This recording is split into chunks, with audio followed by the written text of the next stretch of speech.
Seattle remains a visionary place. And even though we've replaced our galactic outlook with a more terrestrial one, our collective vision is still as forward-looking as ever. We are home to many of the world's leaders in innovation. Microsoft was born here, as was Boeing, Nordstrom, UPS, United Parcel Service, Starbucks, Costco, and Amazon. And Seattle, as Chris eloquently pointed out, is also home to some of the world's leading global health organizations. And we are proud to say that many of them are grantees of the Bill and Melinda Gates Foundation.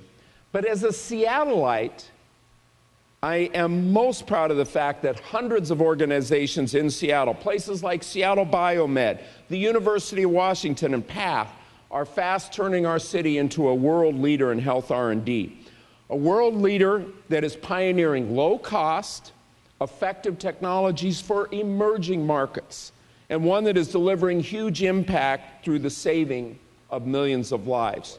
And so I thought we needed to grow an integrated delivery, and I felt like we needed to work together. So I was very lucky to persuade Chris Elias, the CEO, then the CEO of PATH, to join us. He now leads our global development, and I was very lucky to get Trevor Mundell, who came from Novartis, to lead our global health, and they work together as a partnership. And personally, as a CEO, as a leader, that's one of the things I'm most proud of, because that will set the platform for the work that we have to do in the years ahead. Fantastic. If you're a private biotech, medtech, infotech company, an organization, how do you get involved? And where are some potential common touch points with the foundation? Well, certainly, and I don't mean this to sound self-serving to you, but being involved in organizations like this, which create the networking, which create the dialogue, is extremely important. The great advance of the human race has come from the sharing of knowledge, and that's true on the macro level, and it's true on the micro level. And so what you want to do is you want to make sure that you're aware of the key initiatives that are underway. The Gates Foundation, either our events or our website or other mechanisms, but also many of the other companies. Good morning, Jeff. Meg O'Connor with Kineta. Kineta is a company working in translational research, and we're focused particularly on antiviral therapeutics. Hi, Monty Montoya with SightLife, where we're working to eliminate corneal blindness. Jeff, I know you made the transition from the commercial world of Microsoft into the nonprofit world at the foundation. And increasingly, I'm approached by people, 50-somethings, who want to slow down. And I'm just wondering, I know the foundation has focused a great deal on vaccines, but I'm sure myself and a lot of others in the audience are curious if you're also interested in therapeutics. And transition from a commercial career into the nonprofit sector where they can have an impact. And I was wondering if you could share a little bit about your personal transition and what it's been like to you, and has it been a slowdown? My name is Hovan S. Dorian.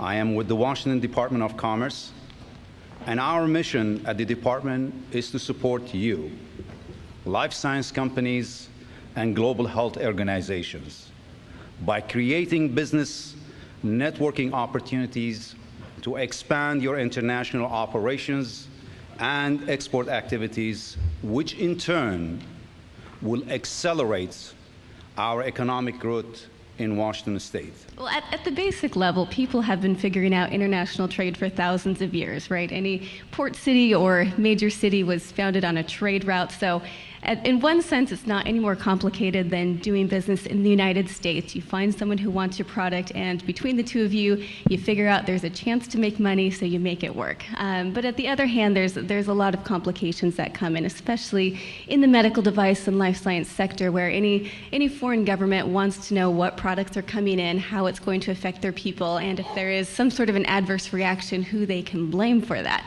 So it does get a little bit more complicated, and regulatory issues issues, in transportation issues.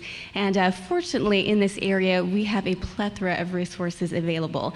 And so quickly, in 5 to 7 minutes, I'm going to try to cover some of those. And usually I can cover about an hour's worth of information in 5 minutes, but I'm only one cup into my personality. So we'll see how much I can get through this morning. A few words on Medtronic, not because of marketing, but rather because of statistics. And so you can get a general sense of what we really are, because you're not going to find these statistics easily available to you. So we have actually in the market 71,000 medical technologies right now that are actually in production, 64 manufacturing facilities. As our colleagues from Cascade Designs, most people that look at our industry say they're actually quite shocked at the fact that 75% of that manufacturing potential is still in the United States. That's a great story. And one I'm very, very fond of telling my friends down the road at Boeing is they think that they are the poster child for a large supply chain. Fair to say? 22,000 companies we're talking about in their supply chain.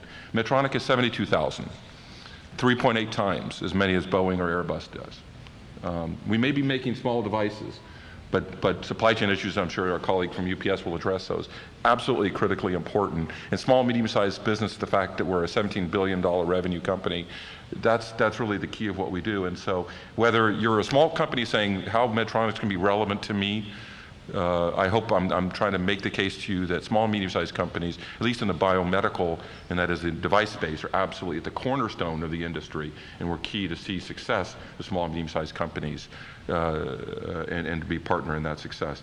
Medtronic internationally.